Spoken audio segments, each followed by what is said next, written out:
103 na ang bilang ng mga napapatay na sangkot umano sa iligal na droga. Ayon sa datos ng Philippine National Police, mula lang yan nang mahalal si Pangulong Rodrigo Duterte hanggang nitong linggo. Dagdag dyan ang inarestong drug pusher sa Pasay na namatay ng manlaman daw kahit nasa istasyon na siya ng pulisya. Patay pati ang ama ng sospek. Kaya kine-question ng kanyang pamilya kung lehitimo ang pagkakaaresto sa kanya. Ang reklamo pa ng kinakasama ng naaresto, pati puwitan ng kanyang batang anak, sinilip ng mga pulis kung may droga. Nakatutok si Sandra Aguinaldo.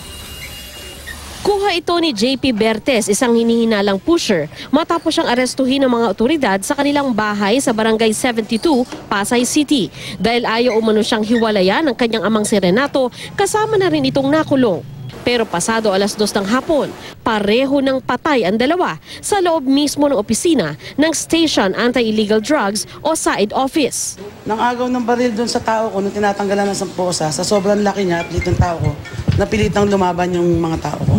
Hindi ganap na maidetalye ni Taa kung paano nangyaring nanlaban pa umano ang suspect gayong nasa loob ito ng Pasay Police Headquarters.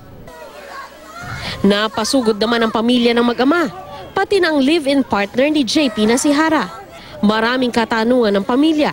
Ayon sa pamilya, questionable umano ang pagdampot sa mag-ama dahil wala umanong arrest at search warrant ang mga pulis. Aminado naman ang Station 4 na wala ngang warrant, pero Pag on the spot ka naman, din na kailangan ng mga warrant of arrest eh. May mga initial violation yan. Sa investigation na lang natin malalaman. Nanawagan po sa presidente.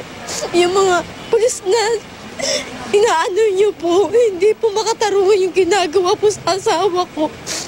Baka po gawin rin sa ibang tao po yan. Kaya kailangan po gawan niyo na po ng aksyon. kwento ni Hara sa paghahanap ng isang pulis ng droga sa kanilang bahay, pati umano ang anak niyang 2 taong gulang na babae na karanas ng hindi maganda.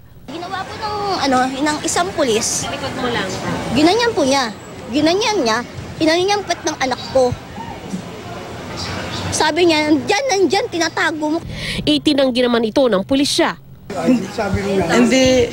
Hindi mangyayari yun sa dami ng tao doon. Yun pa ba ang asikasuhin mo yung 2 taon?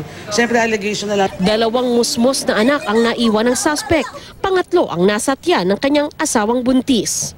Susuko na daw dapat sa mga otoridad si JP ngayong araw sa pangambang baka itutumba siya. Pero huli na ang lahat. Sandra Aguinaldo, Nakatutok, 24 Oras.